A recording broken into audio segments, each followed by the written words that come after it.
It is the glory of God to conceal a matter.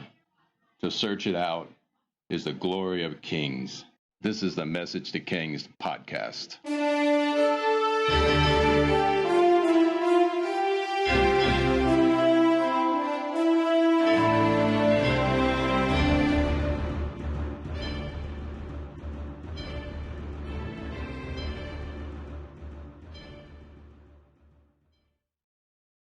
Episode 324, The 10 Lepers Cleansed, Sozo Salvation, and Are We Settling for Less? Luke 17:12. Then as he entered a certain village, there met him 10 men who were lepers, who stood far off. And they lifted up their voices and said, Jesus, Master, have mercy on us. So when he saw them, he said to them, Go show yourselves to the priest. And so it was that as they went, they were cleansed. And one of them, when he saw that he was healed, returned and with a loud voice glorified God, and fell down on his face at his feet, giving him thanks. And he was a Samaritan. So Jesus answered and said, Were not 10 cleansed? But where are the other 9? Were there not any found who returned to give glory to God except this foreigner? And he said to him, Arise, go your way. Your faith has made you whole. I love this story.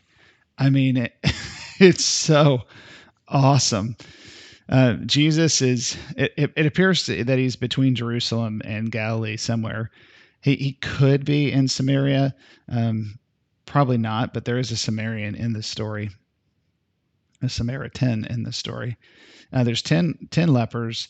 And if you remember, when Jesus cleansed a leper sometime back, it could have probably been 6 months ago when we had the episode, but the whole story about the lepers is fascinating because in Leviticus, the Levitical priests are told how to cleanse the lepers. They're to do a certain sacrifice. There's a ritual cleansing that they go through, and the law says the lepers would be cleaned. So, my conclusion at the end of that episode was the Levites weren't doing their job. Jesus says, go back to the priest. Now, he does it for 2 reasons. One of them, he's showing them it's being done properly because they weren't fulfilling the law. They were political priests. They were political and religious priests, but they weren't authentic, relational, God-fearing priests. For that reason, they didn't have the power to do what they were supposed to be doing. They weren't truly anointed because they were appointed by, Pilate and others, depending on the situations. So here we are. We have these priests that are false in positions of power, holding back the blessings of the law, put it that way, but also enforcing the law where they gain control. So Jesus would tell the leper to go back to the priest for 2 reasons: to show him how it's supposed to be done. And the second was because there is a legal aspect that once someone is unclean, they couldn't be part of society.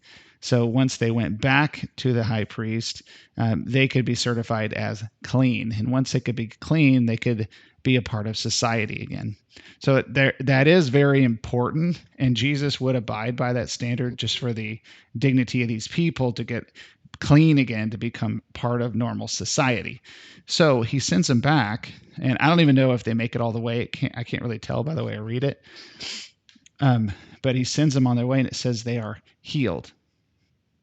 Now, one of them comes back. He's a foreigner, and he goes wild, praises God, glorifies God. And these original 10, when they yelled to Jesus, they're yelling because they're not allowed to be, this is way beyond the COVID 6 feet. They're not allowed to be, technically in the town where the people are. So they're out, they're kind of secluded, and they're screaming for Jesus. And Jesus responds to them. Well, the one comes back and he's praising God. He's glorifying God. Jesus exalts him, but says, where's the other 9? And it says in the King James Version, not in many of the others, your faith has made you whole. And I love that because leprosy, I'll do the technical definition just because it'll make more sense. So here's a technical definition of leprosy. It's also known as Hansen's disease. It's a long-term infection by bacteria. The infection can lead to damage of nerves, respiratory tract, skin, and eyes. This nerve damage can result in a lack of the ability to feel pain, which can lead to the loss of parts of a person's extremities from repeated injuries or infection through unnoticed wounds. They can have poor eyesight, muscle weakness, um, and it can begin within 1 year and up to 20 years. They can suffer from leprosy. But the catch here is it says you could actually lose your further extremities, which would be your fingers or even some of your limbs you could lose. So here's lepers, they have these awful sores. They're ostracized from society. If you've seen the videos, they've got to wrap themselves and cover themselves. I'm sure the sunlight, um, the hot days are just painful to their kind of open wounds and everything. And then some lose their fingers. Some could even lose their arms or hands, or parts of their toes, I believe. So it's an awful disease. One of the worst, in biblical times, because there would be entire leper colonies, and it was contagious. How contagious, I don't know, but it is sad to think that there could be entire leper colonies at this time in Israel, when the law gave you a way, a healing for it. But the priests weren't doing their job. That was my real focus of the last episode on leprosy. The priests weren't doing their job. But here is Jesus. And in this case, the one that returns, it says he is made whole, which my interpretation is that the fingers that were lost grew back. Isn't that something?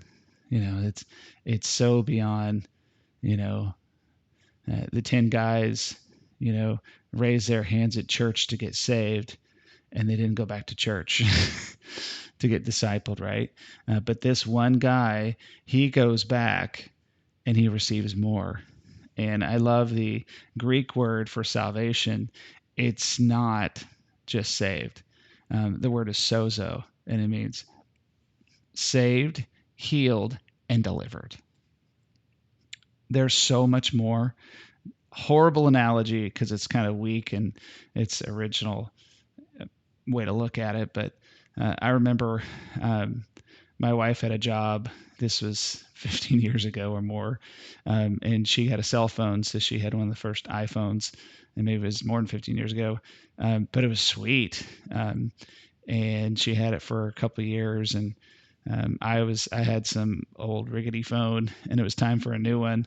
And I'm looking, and I could get an iPhone and pay a lot more money, or I could just stay with the cheap phone I had.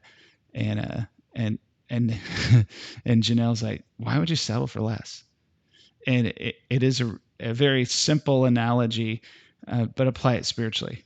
Here is these lepers, and it is the unfortunate outcome sometimes of God's power, is that miraculous happen, but people are so excited about the miraculous, or so excited about what just happened, but they're still not interested in relationship. These 10, 9 got healed, but they didn't even come back and say thank you.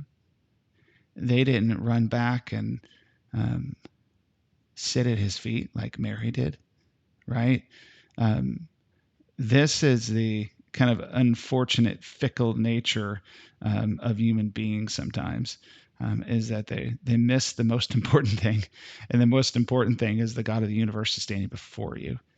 They receive the power, they receive the healing, and they're going to go run back to their old life Some of them may trip back into some awful sin and end up back in the pit. Doesn't have to be leprosy, but they're missing the point. And the number one thing is Jesus, and we should never, ever settle for less. But there's more to that, right? So the more you go to Jesus, the more there is. The more there is to receive. It's you might be saved and go into heaven,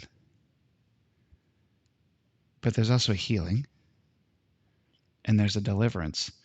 And I like to suggest this one guy out of all the 10 led the radically transformed lifestyle and became the truest of believers compared to the other 10. Their story ended in the Bible. They got healed and they walked away. But this one guy, he was notably changed. He was called out and he was made whole. Is that amazing? And that's the settling for less. Nine of them settled for their immediate needs, while one of the 10 ran to Jesus as if his life depended on it. He thanked him for it. He ran to him. He praised God. The others ran away in joy. They left in healing and happiness.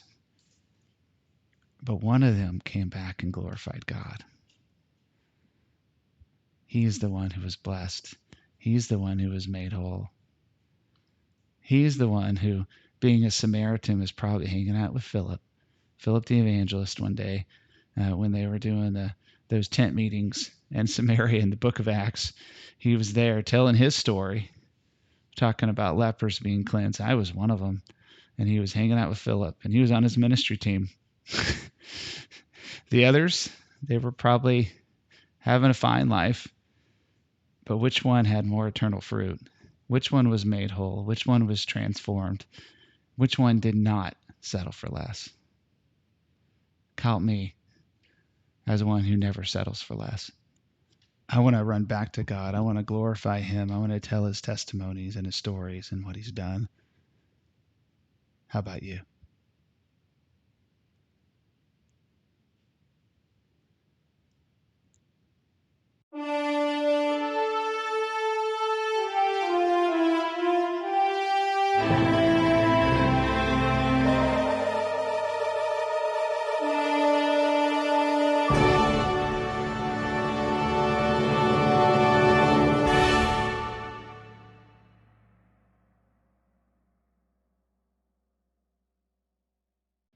Thanks for joining us for this episode of Message to Kings. Feel free to check out the website, messagetokings.com, or if you want to chat, email us at messagetokings@gmail.com.